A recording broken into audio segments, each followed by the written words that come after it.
बांग्लादेश में हिंदू दीपू दास के साथ क्या हुआ था आप सबको पता होगा, आप सबका खून भी खौला होगा उसके साथ जो कुछ हुआ था वो देख करके। उसे कट्टरपंथियों ने पीट पीट कर मार डाला और फिर सरेआम जला दिया। ये बांग्लादेश में हुआ क्योंकि वहां हिंदू अल्पसंख्यक हैं, लेकिन कट्टरपंथियों की फितरत कम या ज्यादा नहीं देखती, वो सिर्फ कट्टरता देखती है। तभी तो योगी राज में एक नहीं दो जगहों पर दीपू दास जैसी घटना की कोशिश की गई है। कहीं पर मेडिकल कॉलेज के मुस्लिम छात्रों ने एक हिंदू छात्र को काफिर कहकर जिंदा जलाने की धमकी दी, तो कहीं पर 50 लोगों की भीड़ ने एक हिंदू को जान से मारने की कोशिश की है। इतनी हिमाकत, वो भी योगी राज में। अब योगी ऐसे लोगों की दुर्गति करेंगे, ये तय है। भारत में मुकेश को जलाने की साजिश, बांग्लादेश में दीपू को जलाया, भारत में विनोद की लिंचिंग की कोशिश। हमारे ही देश में रह करके हमारे लोगों के खिलाफ अपराध, एक एक चीज की स्क्रीनिंग होगी। चलाता तो फिर उसकी क्या दुर्गति होती या वह भी जानता। योगी के राज में दीपू जैसी बर्बर साजिश हुई है, और वो भी एक जगह नहीं दो जगहों पर। जिस तरह से बांग्लादेश में कट्टरपंथियों ने दीपू दास को सरेआम पीट पीट कर मारा था, उसे जिंदा जलाया था, ठीक वैसे ही बर्बरता यूपी के 2 शहरों में करने की कोशिश की है नफरतियों ने। हिंदू के साथ ये कह रहे थे बांग्लादेश में अभी 2 दिन पहले हुआ, आप लोग ये भूल गए, और ऐसे पेट्रोल से जलाने की धमकी दी जाती। जान से मारने की नियत थी बिल्कुल ही। वो तो हम अपनी जान बचा के भाग गए थे। 2-4 हिंदू भाई की दुकान थी, वहां से हमने कुछ अपने जान बचाई है। यूपी में दीपू जैसी बर्बर साजिश नंबर 1। पहली बर्बरता की कोशिश की गई मुकेश के साथ। यूपी के बदायूं के इसी राजकीय मेडिकल कॉलेज के छात्र मुकेश को उसके ही कॉलेज में 3 मुस्लिम छात्रों ने बांग्लादेश में हिंदू दीपू दास की बर्बरता याद दिलाकर धमकाने की कोशिश की। आरोप है कि कॉलेज के कट्टरपंथी छात्रों ने पेट्रोल से जलाने की धमकी दी। इतना ही नहीं, कट्टरपंथी मुस्लिम छात्र कॉलेज के हिंदू छात्रों को काफिर भी कहते हैं। पीड़ित छात्र धमकी से इतना डर गया कि उसने थाने में आरोपी छात्रों के खिलाफ शिकायत दर्ज करा दी है। मैं क्लास में बैठा था तो उन्होंने मारपीट करना चालू कर दिया था, और काफिर भी बोलते हैं, और हिंदू के साथ ये कह रहे थे बांग्लादेश में अभी 2 दिन पहले हुआ, आप लोग ये भूल गए, और ऐसे पेट्रोल से जलाने की धमकी दी है। सोचिए कट्टरपंथियों की मानसिकता कैसी है कि वो अब दीपू दास की बर्बर हत्या को उदाहरण बनाकर हिंदुओं को धमका रहे हैं, और वो भी बांग्लादेश में नहीं, हिंदुस्तान में। ये यहाँ पर जो 3 मुस्लिम बच्चे हैं, ये स्कूल में जितने भी हिंदू बच्चे, जितने क्लास में हिंदू बच्चे, सभी को ये हिंदू के बच्चे इधर आए, काफिर इधर आए, इस तरीके से संबोधित करते हैं। यूपी में दीपू जैसी बर्बर साजिश नंबर 2। जिस तरह बांग्लादेश में दीपू दास को भीड़ ने घेर कर मारा था, ठीक वैसा ही भीड़ ने विनोद कुमार को भी घेर लिया था। उसकी लिंचिंग करने वाली थी। जैसे तैसे विनोद को कुछ लोगों ने भीड़ के बीच जिंदा बचाया। यूपी के बरेली के रहने वाले विनोद की गलती सिर्फ इतनी थी कि उन्होंने बांग्लादेश में हिंदुओं पर हमले के विरोध में प्रदर्शन किया था, पुतला फूका था। इस वीडियो से नाराज होकर दर्जनों की संख्या में कट्टर भाईजान ने उसे बीच रास्ते में घेर लिया, घेरकर उसके साथ मारपीट की, जान लेने की कोशिश की। तो जब विनोद बाजार जा रहा था तो जिहादी सोच वाले व्यक्तियों ने रोक लिया, जम के पिटाई करी, साथ में नारे भी लगा रहे थे, शर्तन से जुदा, शर्तन से जुदा। जैसे तैसे जो है वहां से उनके चंगुल से छूटा और उसने अपने आप को एक दुकान में बंद कर लिया। हमले में विनोद कुमार घायल हो गए, लेकिन विनोद का खौफ अभी खत्म नहीं हुआ है। आरोप है कि कट्टरपंथियों ने भविष्य में जान से मारने, बांग्लादेश जैसी हालत करने की धमकी दी है। जान से मारने की नियत थी बिल्कुल ही। वो तो हम अपनी जान बचा के भाग गए थे। 2-4 हिंदू भाई की दुकान थी, वहां से हमने कुछ अपने जान बचाई है। जब आपको मार रहे थे वो क्या कह रहे थे? वो नारा तकबीर के नारे लगा रहे थे, अल्लाह अकबर के नारे लगा रहे थे। हाँ, बोले थे हमारे नबी की गुस्ताखी में जो कहेगा उसका सरपंच से अलग होगा। विनोद ने 50 लोगों के खिलाफ केस दर्ज कराया है। हमले की आशंका से विनोद का परिवार डरा हुआ है और घर से बाहर नहीं निकल पा रहा है। परिवार अब योगी सरकार से सुरक्षा की मांग कर रहा है। हाँ, सुरक्षा मिले। घर से हमने निकलने भी नहीं दिया। सब लोग डरे हुए हैं कि वो बार बार कह रहे हैं कि हम मारेंगे, जिधर मिलेगा उधर मारेंगे। बांग्लादेश में हिंदू अल्पसंख्यक हैं, तो वहां पर दीपू दास को जला दिया गया। लेकिन कट्टरपंथियों की हिम्मत देखिए, भारत में तो हिंदू बहुसंख्यक हैं, इसके बावजूद वो हिंदू को जलाने मारने की खुलेआम धमकी दे रहे हैं। बरेली हो या फिर बदायूं, कट्टरपंथी अगर ये भूल गए हैं कि वो कहां रह रहे हैं, तो उन्हें प्रदेश के मुखिया योगी आदित्यनाथ का यह बयान सुन लेना चाहिए। जो आपकी तुष्टीकरण की नीति है, जिसके कारण बांग्लादेश बना है, अगर बांग्लादेश पाकिस्तान नहीं बना होता, इस तरीके से हिंदू नहीं जलाया होता, और जलाता तो फिर उसकी क्या दुर्गति होती या वह भी जानता। बदायूं में आरोपी 3 मुस्लिम छात्रों को योगी फोर्स ने हिरासत में ले लिया है और बरेली में पुलिस मारपीट करने और धमकाने वालों को ढूंढ रही है। बहुत जल्द वो भी शिकंजे में आएंगे। हमारे ही देश में रह करके हमारे लोगों के खिलाफ अपराध। हैरानी की बात यह है कि बांग्लादेश हो, बरेली हो या फिर बदायूं, तीनों ही जगहों के नाम बा से शुरू होते हैं। बरेली और बदायूं की घटना के बाद यह सवाल उठ रहा है कि क्या कुछ कट्टरपंथी भाईजान बांग्लादेश वाली बर्बरता की बात हिंदुओं को डराने धमकाने के लिए कर रहे हैं। बरेली से अजय कश्यप के साथ ब्यूरो रिपोर्ट, जी मीडिया। योगी सीधे और साफ शब्दों में अपराधियों को प्रदेश की कानून व्यवस्था बिगाड़ने पर नर्क भेजने की चेतावनी देते हैं और योगी फोर्स उन्हीं के नक्शे कदमों पर चलते हुए अपराधियों को पीतल से मोक्ष दिला रही है। मोक्ष की इस यात्रा में अपराधी आगे आगे भागते हैं और पीछे से योगी की पुलिस का हाई पावर पीतल उन्हें दौड़ाता है। बीती रात कितनों को योगी फोर्स ने मोक्ष दिलाया, आप खुद देखिए। आज रूल ऑफ लॉ आज यूपी के अंदर है। अब यहां न कर्फ्यू है न दंगा है, अब यूपी में सब चल रहा है। सहारनपुर, मेरठ, मथुरा, उन्नाव, कहीं लूट का आरोपी, कहीं इनामी बदमाश, कहीं बड़ा हिस्ट्री शीटर, तो कहीं रेप का आरोपी। योगी फोर्स ने सबका एक इलाज किया है, एनकाउंटर। जो योगी की चेतावनी को समझ गया वो सुकून में है और जो नहीं माना उसका हाल देखिए। योगी फोर्स रोज रात अपराधियों को मोक्ष दिलाने के मिशन में जुटी। यह नया प्रदेश है जो अपराध को स्वीकार नहीं करता है और अपराधियों को यह दिखाने का प्रयास भी करता है कि अगर अपराध किया तो उसकी कीमत उसे चुकानी पड़ेगी। बीते करीब 9 सालों में यूपी की तस्वीर को बदलने के लिए योगी ने कई सख्त कदम उठाए, कई मुश्किल दौर से भी गुजरना पड़ा, लेकिन योगी की दृढ़ इच्छा शक्ति का ही नतीजा है कि सूबे में अपराध का नामो निशान मिट गया है। कि राह में मुश्किल होगी हजार, तुम 2 कदम बढ़ाओ तो सही। बीती रात योगी फोर्स ने योगी के निर्देशों पर ऑपरेशन लंगड़ा को धार दी, क्योंकि नए साल में 6 दिन शेष हैं और योगी नहीं चाहते कि किसी भी तरह की नकारात्मकता को 2026 में लेकर जाए। 2025 के अपराधी इसी साल में छोड़कर जाने हैं। यही वजह है कि जब लूट के आरोपी ने चेकिंग के दौरान भागने का प्रयास किया तो उसकी गोली का जवाब भी योगी की पुलिस ने बुलेट से ही दिया।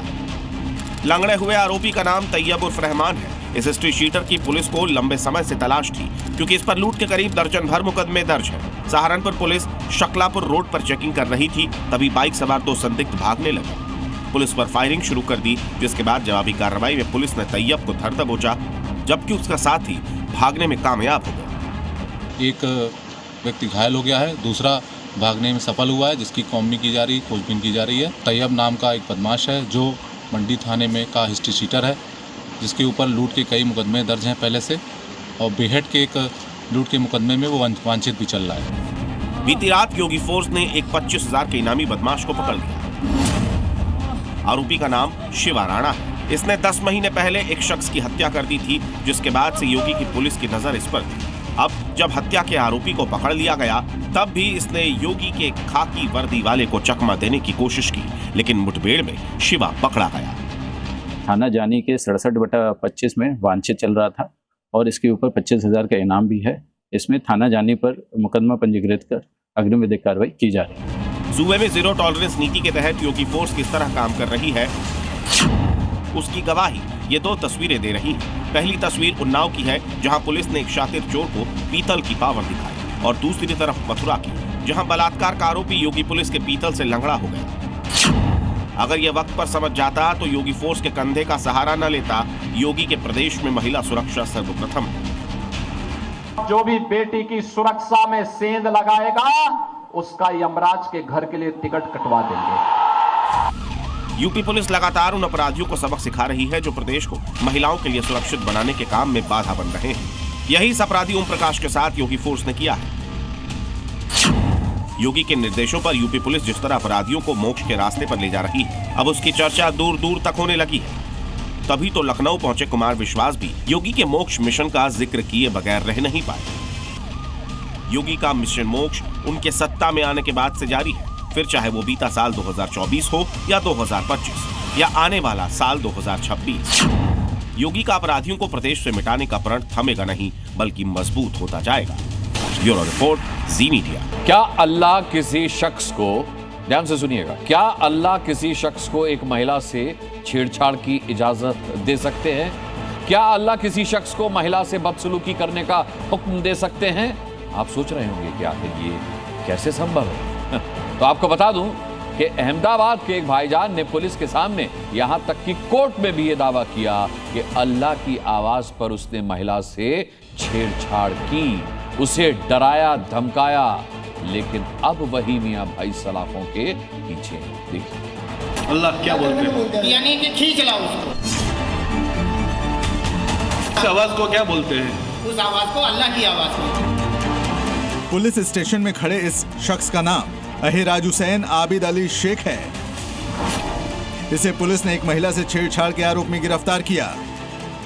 मगर जानते हैं, इस भाईजान ने महिला से छेड़छाड़ एक बार नहीं बल्कि 3 बार की है और इस गुनाह के लिए खुद को नहीं बल्कि सीधे अल्लाह को जिम्मेदार ठहरा दिया। अजान होना शुरू हो गई थी शुक्रवार की, तब फिर आवाज आई थी। 2 दिन पहले मैं आ चुका था यहाँ, तो ये लोग डांट दिए, गाली को ताली देकर भगा दिया, तो मैं भाग लिया।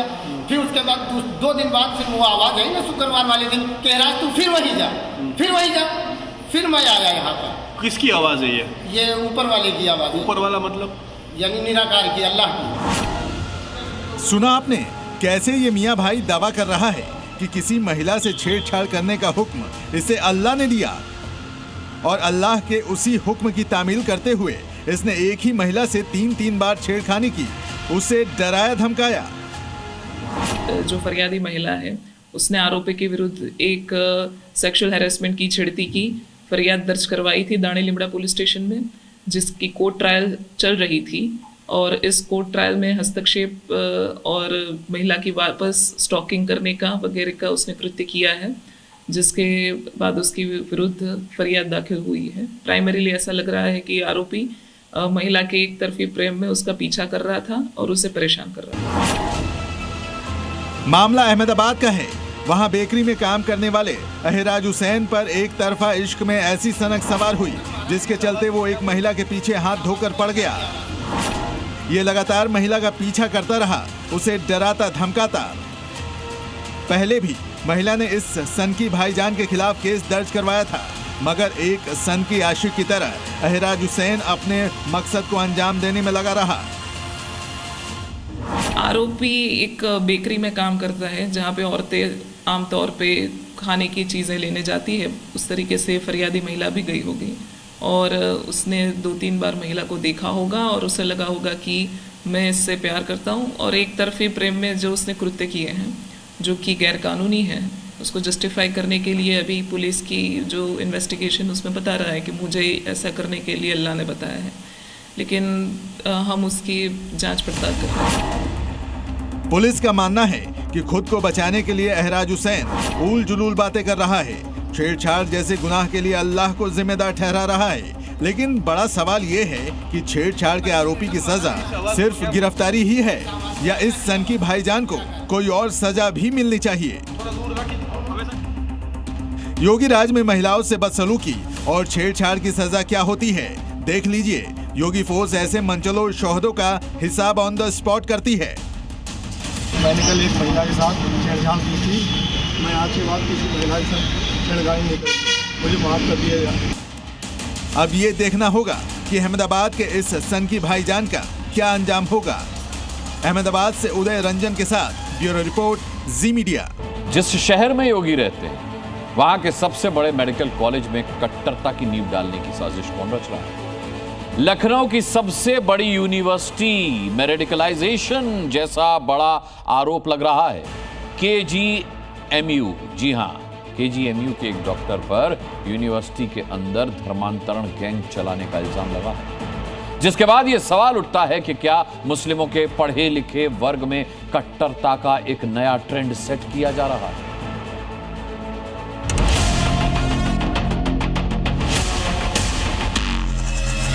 कोई ना कोई तो है ना जो रेडिकलाइज कर रहा है। इसमें कहाँ चिंता है? चटाई बिछा के वहाँ पे नमाज पढ़ाई जाती है। ये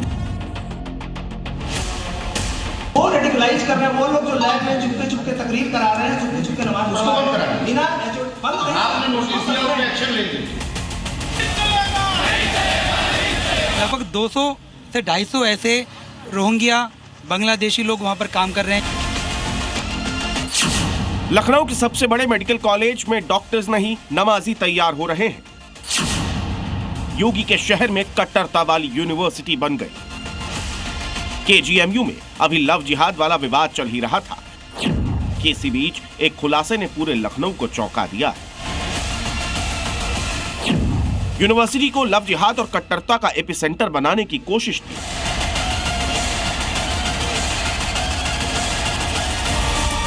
और इन सब के पीछे होने का आरोप लगा है यूनिवर्सिटी के ही डॉक्टर वाहिद अली पर। जो वाहिद अली में इसका सरगना है, जो उनका संरक्षण करता है, उसके ऊपर कार्रवाई होनी चाहिए। ये मामला तब सामने आया जब यहाँ पहले से शादीशुदा मुस्लिम डॉक्टर रमीजुद्दीन ने हिंदू डॉक्टर से रिश्ता जोड़ा और फिर उस पर इस्लाम अपनाने का दबाव बनाया। इससे वो इतना परेशान हो गई कि जहर खाकर खुदकुशी की कोशिश की। उस महिला डॉक्टर को तो बचा लिया गया, लेकिन इस बीच यूनिवर्सिटी में कट्टर गैंग चलाने का खुलासा किया है यूनिवर्सिटी के ही डॉक्टर्स एसोसिएशन ने। वो लोग कौन हैं? इतनी संवेदनहीनता हो गई है। कोई कैसे किसी लड़की को, एक संवैधानिक बात करते हैं, कोई व्यक्ति शादी कर लिया, दूसरे लड़के के साथ बिना बताए संबंध बना लिया, उसके बाद कन्वर्जन कर लिया, बलात्कार भी है और छल भी है। आपकी टीवी स्क्रीन पर दिख रहे इस शख्स का नाम है डॉक्टर कपिल। इन्होंने ही इस मामले की शिकायत की थी। इनका दावा है कि कॉलेज के कुछ छात्रों ने इन्हें बताया है कि पैथोलॉजी लैब में कैसे वहां काम करने वाली महिलाओं और पुरुषों का ब्रेन वॉश कर उन पर धर्मांतरण का दबाव डाला जा रहा है। हमारे संगठन के जितने भी बच्चे हैं, सभी लोगों ने बहुत दबी जुबान से ये सब बताया है। यहाँ पर बाहर से लोगों को बुलाते हैं, लैब के अंदर नमाज पढ़ी जाती है। जानकारी के मुताबिक लखनऊ की केजीएमयू में एमबीबीएस की पढ़ाई करने वाले छात्रों में 210 हिंदू हैं और 35 से 40 मुसलमान। इसी तरह पीजी में 320 हिंदू छात्र हैं और 60 से 70 मुस्लिम छात्र। यानी इस धर्मांतरण गैंग के निशाने पर ये सभी हिंदू छात्र थे, जो हंगामे के बाद इसका शिकार होने से बच गए। इसको जांच के बिंदु में बिल्कुल तुरंत डाल दिया जाएगा। और आप कल्पना करिए कि यदि वहीं पर आपके बात सामने आ जाए, क्या इतना बड़ा ये बात आपको मान दी गई, इसको हम लोग जांच में डाल दिए। केजीएमयू में रेडिकलाइजेशन गैंग के खिलाफ हल्ला हो रहा है, तो आरोपी डॉक्टर वाहिद अली इसे अपने खिलाफ साजिश बता रहे हैं। सभी आरोपों को सिरे से खारिज कर रहे हैं। मेरा इस घटना से या रेडिकलाइजेशन से या धर्म के संबंधित प्रचार से कोई भी संबंध नहीं है, रत्ती बराबर संबंध नहीं है। कोई वीडियो क्लिप होगा, कोई ऑडियो क्लिप होगा, कुछ भी तो होगा मेरा पुराना रिकॉर्ड पिछले 15 साल का। और लैब में वेब कैमरे भी लगे हुए हैं, वेब कैमरे की छानबीन कर लीजिए। पहले फरीदाबाद में अल-फलाह यूनिवर्सिटी, अब लखनऊ में केजीएमयू। ऐसे में सवाल उठने लगे हैं कि क्या यूनिवर्सिटीज को विशेष तौर पर टारगेट करने के पीछे का मकसद छात्रों को निशाने पर लेकर देश की जड़ पर सीधा प्रहार करना है। आरोपियों की मंशा कुछ भी हो, लेकिन योगी के रहते यूपी में ऐसा कभी कुछ नहीं हो पाएगा। लखनऊ से प्रीति श्रीवास्तव के साथ ब्यूरो रिपोर्ट, सी मीडिया। अक्सर कई बार कुछ लोग सच को देखकर भी जानबूझकर अनदेखा कर देते हैं, और ऐसे ही लोगों को सीएम योगी ने नसीहत दी है और कहा है कि गाजा पर बोलने वाले बांग्लादेश पर चुप्पी साधे हुए हैं। लेकिन लगता है कि योगी की ये बात एक नफरती मौलाना को समझ आई नहीं, तभी तो उस मौलाना ने बांग्लादेश में हिंदू की हत्या को नरसंहार मानने से ही इनकार कर दिया। आप लोग नहीं बोलेंगे। नरसंहार का मतलब ये नहीं होता कैंडल मार्च निकाल के चलते हैं गांजा के मुद्दे को लेकर के। मोहम्मद साहब के बारे में गलत बोला और भीड़ ने इकट्ठे होकर उसको मार दिया। बांग्लादेश में हिंदू मारा जाता है तो आपके मुंह बंद हो जाते हैं। दीपू को इसलिए मारा गया क्योंकि उन्होंने नबी पाक सल्लल्लाहु अलैहि वसल्लम के बारे में कुछ बातें ऐसी कही।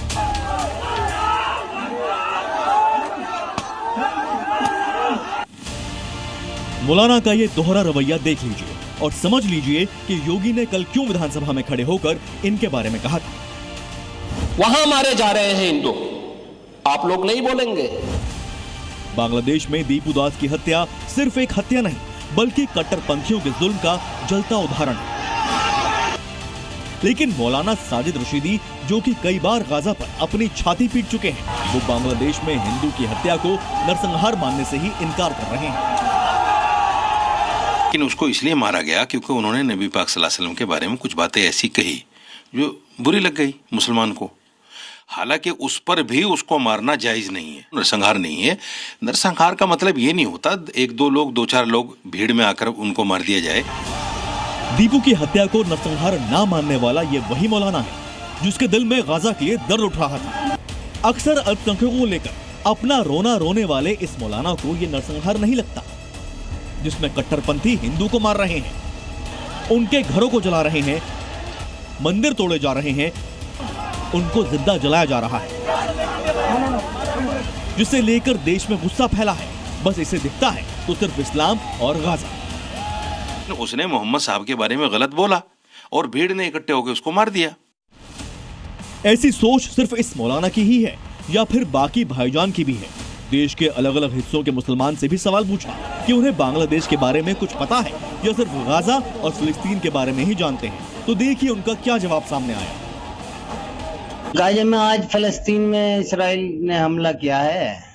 रोज ही डेली हमले हो रहे हैं बेचारे पे, गरीब लोगों पे, जो नाक जिनकी कोई गलती नहीं, खता नहीं है, मासूम बच्चे हैं, सर्दी में तड़प रहे बहुत। गाजा में जुल्म की सारी हदें पार हुई। गाजा के लोगों ने जिस तरीके से आगे आकर उस बुरे वक्त का मुकाबला किया, यानी फर्क साफ है कि गाजा के मुसलमानों से तो नाता है लेकिन बांग्लादेश के हिंदुओं से नहीं। जब किसी देश में किसी मुस्लिम के साथ ऐसा होता है तो ये पूरी जमात सड़क पर उतर आती है, हाथ में तख्तियां लेकर नफरती नारे लगाती है।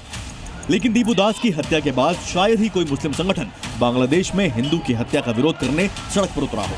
ब्यूरो रिपोर्ट, जी मीडिया। और बात करते हैं एक ऐसे मुद्दे की जिसे लेकर आजकल भाईजान में ही बहस छिड़ गई है।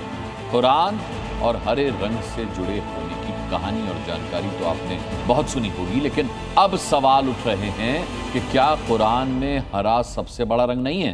क्या कुरान में हरे से बड़ा भगवा हो गया है? कुरान में कहां से भगवे का जिक्र आया है और क्यों छिड़ी है ये बहस? देखिए ये स्पेशल रिपोर्ट। कुरान पर हरा वर्सेस भगवा की जंग छिड़ गई है। उन्होंने जो ये बात कही है वो भगवा कलर नहीं, जिस भगवा को देखते ही भाईजान भड़क जाते हैं। तो भगवा कलर इस्लाम में कोई अच्छी चीज नहीं है। क्या उसी रंग का कुरान में जिक्र किया गया है? ये सवाल खड़ा हो गया है बिहार के गवर्नर के एक बयान से। बिहार के गवर्नर आरिफ मोहम्मद खान, जो खुद एक बड़े मुस्लिम स्कॉलर हैं, उन्होंने दावा किया कि कुरान में भगवा रंग का जिक्र है और भगवा रंग को सुकून देने वाला बताया गया है। आरिफ मोहम्मद खान का ये बयान आया तो इस पर भाईजान भड़क उठे। कोई सीधा आरिफ मोहम्मद को चैलेंज देने लगा तो कोई इसे सियासी दांवपेच बताने लगा। आरिफ मोहम्मद खान मेरे साथ इस बात पर डिबेट कर लें, वो साबित कर दें कि भगवा कहाँ लिखा हुआ कुरान में। किसी को ठंडक दे बना दे, भगवा रंग ने जिसकी आंखों को ठंडक दिया उसका नाम आरिफ मोहम्मद खान साहब है। आरिफ मोहम्मद का ये बयान उस वक्त आया है जब पहले ही कई रंगों को अलग अलग धर्मों से जोड़कर देखे जाने पर बहस चल रही है।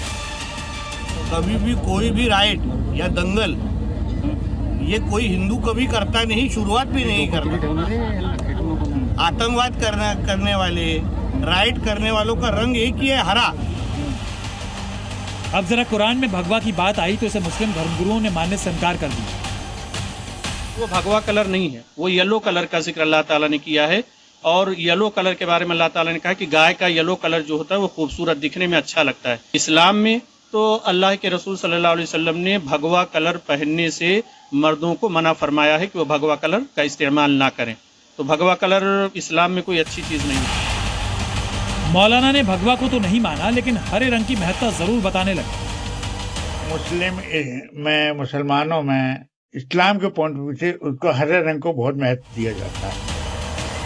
वैसे तो किसी रंग का कोई धर्म नहीं होता, लेकिन अक्सर सियासतदान हो या फिर कट्टरपंथी रंगों को धर्म से जोड़कर अपना अपना फायदा ढूंढने में लगे रहते हैं और अपने अपने तरीके से रंगों की परिभाषा करने लगते हैं।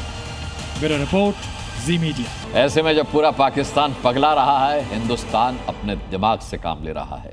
भविष्य में होने वाले युद्ध के लिए हिंदुस्तान अभी से उठाकर तैयारी कर रहा है।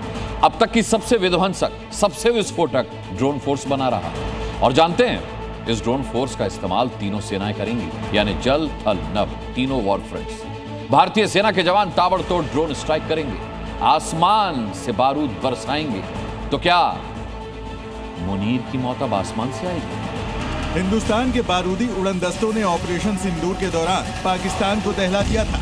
आसमान से बरसती मौत को देख 25 करोड़ पाकिस्तानी और मुल्ला मुनीर सहम गए थे। पाकिस्तानी फौज की टांगे कांपने लगी थी। लेकिन जानते हैं, ऑपरेशन सिंदूर के दौरान हिंदुस्तान का हवाई हमला तो महज ट्रेलर था। असली पिक्चर तो अब रिलीज होने वाली है, क्योंकि अब भारतीय सेना अपनी हर कोर में ड्रोन फोर्स तैनात करेगी। हर सैन्य कोर के पास करीब 10,000 ड्रोन मौजूद रहेंगे और ये ड्रोन सर्विलांस के साथ साथ अटैक करने में सक्षम होंगे। मतलब ये कि भारत की तीनों सेनाएं भविष्य में होने वाले युद्ध के लिए अभी से ही खाकर प्लानिंग कर चुकी हैं। और इस बार भारतीय सेना का गेम चेंजर हथियार बनने वाले हैं किलर ड्रोन, जिनका मकसद होगा ढूंढो और मारो। What more important for us at this point of time is when we are moving ahead, the number of drones which are there is something phenomenal. Operation Sindoor के दौरान भारत के कामिकाजी ड्रोन्स ने महज 4 दिनों में मुनीर का गुरूर चकनाचूर कर दिया था। लेकिन इस बार हिंदुस्तान जो तैयारी कर रहा है वो पाकिस्तानी सेना और उसके पाले गए आतंकियों की ताबूत में आखिरी कील साबित होगा। ड्रोन फोर्स तैयार की जा रही है तो वहीं तीनों सेनाओं के जवानों को ड्रोन ऑपरेट करने की ट्रेनिंग भी दी जा रही है। दरअसल देश भर के करीब 19 आर्मी सेंटर में ड्रोन्स की ट्रेनिंग दी जाएगी। नैनो, माइक्रो और मीडियम ड्रोन का संचालन सिखाया जाएगा और इसके लिए वर्चुअल ड्रोन सिम्युलेटर्स का इस्तेमाल होगा। सेना का टारगेट है कि 2027 तक उसके सभी जवान बेसिक ड्रोन ऑपरेशन में एक्सपर्ट हो जाएं। और सबसे अहम बात ये कि Hindustan drone force master plan के तहत भारत में ही एडवांस कामिकाजी ड्रोन बनाने की तैयारी भी कर रहा है, जो पलक झपकते ही दुश्मन के ठिकानों को नेस्तनाबूद कर सके। We have approximately 10,000 drone equivalent. If that be the number, I think the air defense itself has to have a new definition. यानी अब हिंदुस्तान अपनी वॉर स्ट्रेटजी को पहले से ज्यादा मॉडर्न बनाने का फैसला कर चुका है। और अगर हिंदुस्तान की ड्रोन फोर्स तैयार हो गई, वॉर रेडीनेस मोड पर आ गई, तो उनकी तैनाती सीधे फ्रंट लाइन की यूनिट्स में होगी। जिसका मतलब ये कि मुनीर के मुल्क से अगर कोई भी हिमाकत हुई तो हिंदुस्तान की ड्रोन फोर्स मुनीर की हर साजिश को धुआं कर देगी। क्योंकि एक तरफ सर्विलांस ड्रोन दुश्मन खेमे की सटीक जानकारी देगा और फिर कामिकेज ड्रोन बारूद से लैस होकर दुश्मन के ठिकानों में तबाही मचा देगा। ब्यूरो रिपोर्ट, जी मीडिया। जिस तरह बांग्लादेश में हिंदुओं का नरसंहार हो रहा है, उसे देखकर सीएम योगी का खून खौला हुआ है। बता दें आपको कि सीएम योगी ने कल ही विधानसभा से ऐलान किया था कि यूपी में एक भी बांग्लादेशी घुसपैठिया और रोहिंग्या को बख्शा नहीं जाएगा। और इसी ऐलान के चंद घंटों बाद कानपुर रेलवे स्टेशन से 3 घुसपैठिए दबोचे गए, जो ट्रेन के जरिए असम से जम्मू जाने की फिराक में थे। देखिए रिपोर्ट।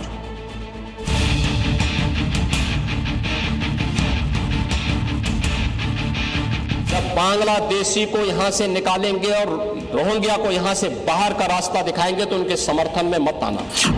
इन 3 नकाबपोशों को गौर से देख लीजिए। दरअसल ये वही घुसपैठिए हैं जिन्हें योगी फोर्स ने कानपुर रेलवे स्टेशन से दबोचा। ये वही रोहिंग्या हैं जो म्यांमार से भारत पहुंचे, वो भी वाया बांग्लादेश होते हुए। इन 3 नकाबपोशों में एक महिला भी शामिल है। पुलिस की माने तो ये तीनों घुसपैठी संपर्क क्रांति एक्सप्रेस में सवार होकर असम से जम्मू जाने की कोशिश में थे, मगर पुलिस को इन तीनों घुसपैठियों का इनपुट मिल गया। बस फिर क्या, कानपुर रेलवे स्टेशन में लगे तमाम सीसीटीवी कैमरों की पड़ताल की जाने लगी। स्टेशन के कोने कोने को खंगाला जाने लगा और तो और कानपुर से गुजरने वाली हर ट्रेन की तलाशी ली जाने लगी। कल सूचना मिली थी कि 3 संदिग्ध व्यक्ति पूर्वोत्तर संपर्क क्रांति से दिल्ली की तरफ जा रहे हैं, जिनको कानपुर सेंट्रल स्टेशन पर रेस्क्यू किया गया। उनसे जब एजेंसियों के द्वारा पूछताछ की गई तो ये पाया गया कि ये तीनों व्यक्ति म्यांमार के निवासी हैं, जो बांग्लादेश में कुछ समय से रह रहे थे और उसके बाद ये भारत में दाखिल हुए हैं। एक तरफ कानपुर में 3 घुसपैठियों को दबोचा गया, तो वहीं फर्रुखाबाद में बीती रात अवैध बांग्लादेशी और रोहिंग्याओं के खिलाफ सर्च ऑपरेशन चलाया गया। योगी फोर्स टॉर्च के साथ हर उस इलाके में पहुंची जहां घुसपैठिए छिपे हो सकते हैं। इतना ही नहीं, फर्रुखाबाद में सड़कों पर गाड़ियों की चेकिंग भी की गई ताकि कोई बांग्लादेशी, रोहिंग्या या फिर घुसपैठिया भागने में कामयाब ना हो जाए। लिहाजा हर बस ट्रक की तलाशी ली गई, ताबड़तोड़ सर्च ऑपरेशन चलाया गया। जिस प्रकार की घुसपैठ ये लोग करवा रहे हैं बांग्लादेशी घुसपैठियों का, अगर डेमोग्राफी चेंज इसी प्रकार की होगी, आज ये लोग यात्रा रोक रहे हैं। बहनों और भाइयों, आने वाले समय में घरों के अंदर घंटी और शंख भी नहीं बजाने देंगे। जिस तरह बांग्लादेश में हिंदुओं पर अत्याचार हो रहा है, उन्हें प्रताड़ित किया जा रहा है, सरेआम लटका कर, जला कर मारा जा रहा है, जिसे देख सीएम योगी का खून खौला हुआ है।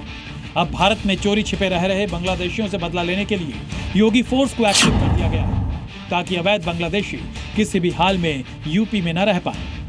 ब्यूरो रिपोर्ट, जी मीडिया।